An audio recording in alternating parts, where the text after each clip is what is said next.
تو امام ابو حنیفہ رحمۃ اللہ علیہ کی بات کرتے ہو. اور امام ابو حنیفہ رحمۃ اللہ علیہ کی اپنے آپ کو میں کہنا چاہوں گا، معاف کیجئے گا، بات آئی ہے تو میں سمجھا دوں اور اچھی طرح سے سمجھا دوں. ہم نہیں کہتے کہ امت محمدیہ کے عام لوگ اس میں ملوث ہیں. ان کے پیچھے بڑے بڑے علماء، یہ بڑے بڑے جغادری، یہ بڑے بڑے مولوی لوگ ہیں جنہوں نے گستاخیاں کی ہیں. اور جو لوگ، ہم جتنے بھی اپنے آپ کو کہنے والے، کوئی کہے حنفی، کوئی کہے مالکی، ہم اس سے اعتراض نہیں، کہتے رہو، لیکن ایمان تمہارا، عقیدہ تمہارا پیغمبر اسلام حضرت محمد الرسول اللہ صلی اللہ علیہ وسلم جیسا ہونا چاہیے. تم اپنے آپ کو بستوی کہو، تم اپنے آپ کو گونڈوی کہو، تم اپنے آپ کو سعودی کہو، تم اپنے آپ کو ہندی کہو، تم اپنے آپ کو پاکستانی کہو، اس سے کیا ہوتا ہے؟ نسبتوں سے کیا ہوتا ہے؟ ارے کرسچن اپنے آپ کو عیسائی کہتے ہیں، تو کیا عیسائی کہنے کی وجہ سے وہ جنت میں چلے جائیں گے؟ کوئی کسی کی نسبت کسی کو جنت یا جہنم میں نہیں لے جائے گی. تم اپنے آپ کو حنفی شوق سے کہو، لیکن امام ابو حنیفہ کا عقیدہ مانو. کس کا عقیدہ؟ حنفی کہو، لیکن امام ابو حنیفہ کے عقیدے پر چڑھو. ان دجالوں کے عقیدے پر نہ چڑھو، مکاروں کے جھوٹوں پر، جنہوں نے اپنے اپنے عقیدے گڑھے ہیں. اور میں پوچھنا چاہوں گا، کیا امام ابو حنیفہ رحمۃ اللہ علیہ کا تھا عقیدہ کہ نبی کریم صلی اللہ علیہ وسلم زندہ ہیں؟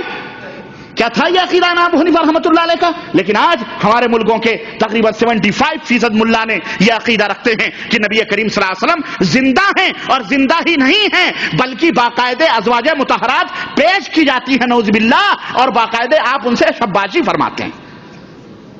کیا یہ امام ابو حنیفہ کا عقیدہ تھا رحمۃ اللہ علیہ کا؟ نعوذ باللہ. کیا امام ابو حنیفہ عقیدہ تھا کہ مرنے کے بعد تیجے دوئم سوئم 40واں فاتحہ کرو؟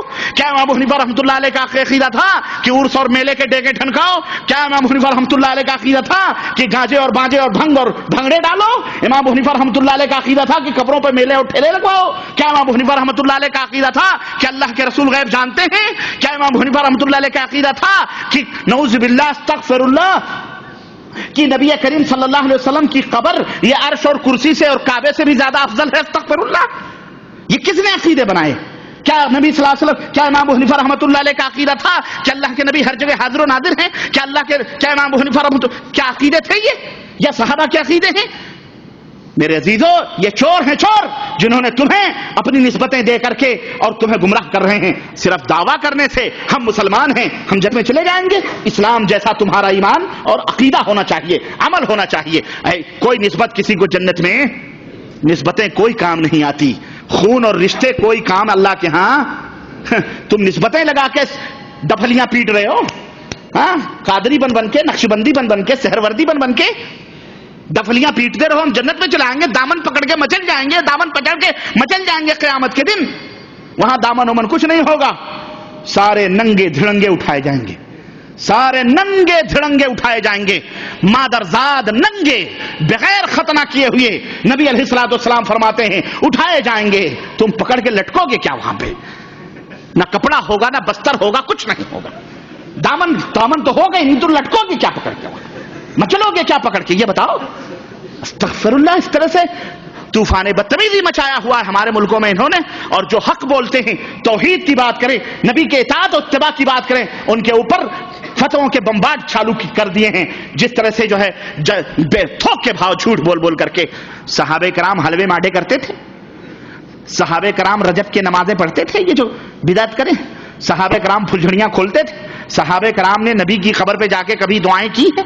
صحابہ کرام نے نبی کو زندہ کیا کیا میں بتاؤں. اور آج تو باقاعدہ جناب علی نبی کو کسی حجرے میں بند کر کے سمجھ رہے ہیں نبی حجرے میں بند ہے. اور یہ نبی تو نبی رہے، ان کے بزرگ بھی کہتے ہیں. حضرت جی کی ایک تقریر نام کی کتاب ہے، حضرت جی کی تقریر، اس میں لکھا ہوا ہے ایک بزرگ مر گئے. وہ مر گئے تو ان کا سینہ مرنے کے بعد بھی دھڑک رہا تھا. کان لگا کے سنا گیا تو آواز آ رہی تھی الصلاۃ الصلاۃ الصلاۃ الصلاۃ. استغفر اللہ. ان کو دیوانگی آ گئی. اور سنو، یہی نہیں، یہ دیکھو میرے پاس اخبارات آئے ہیں، اخبار کی فوٹو کاپیاں. کہاں کی ہیں یہ؟ ہمارے گھر کی نہیں ہیں، یہ ہندوستان شریف سے آئی ہیں، بھارت شریف سے. بھارت شریف سے. ہاں شریف ہے، بھارت بھی شریف ہے. ارے جب بہرائچ شریف ہے، جب اجمیر شریف ہے، جب ایک شہر میں لاہور شریف ہے، پاک پٹن شریف ہے، جب ایک شہر میں ایک قبر ہو اور پورا شہر شریف ہو جائے، تو بھارت اور پاکستان اور بنگلہ دیش شریف میں کتنی قبریں ہیں؟ اتنی تو مندریں نہیں ہیں جتنی مسلمانوں کے مزار بنے ہوئے ہیں. ہاں، یہ لکھا ہوا اس نے، اہل حدیث اور دیوبندی مسلمانوں میں ٹکراؤ.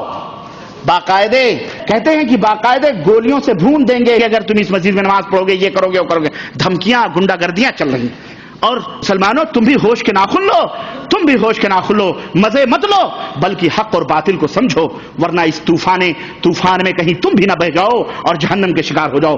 ہم تمہیں اپنی طرف نہیں بلاتے، نہ کسی شہر اور بستی کی طرف. ہمارا گریبان حاضر ہے.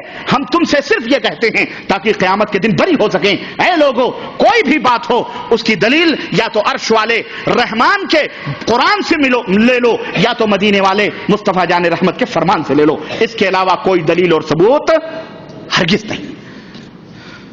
یہ ہے ہماری دعوت، اور الحمدللہ یہ دعوت پھیل رہی ہے. جو لوگ ہدیے لے کے جاتے تھے پیروں کے پاس، ملاؤں کے پاس، گفٹ، ہاں خوب کپڑے، خوب تغرے، خوب ٹوپیاں اور خوب تسبیحاں لے کے جاتے تھے، اب الحمدللہ اسی مملکت سعودی عربیہ سے، اسی بلاد توحید سے، اللہ کے فضل سے قرآن کریم اور دین کے اوپر مبنی کتابیں اور کیسٹیں اور ماشاءاللہ چہرے کے اوپر نور سجا کر نمازی بن کے جا رہے ہیں.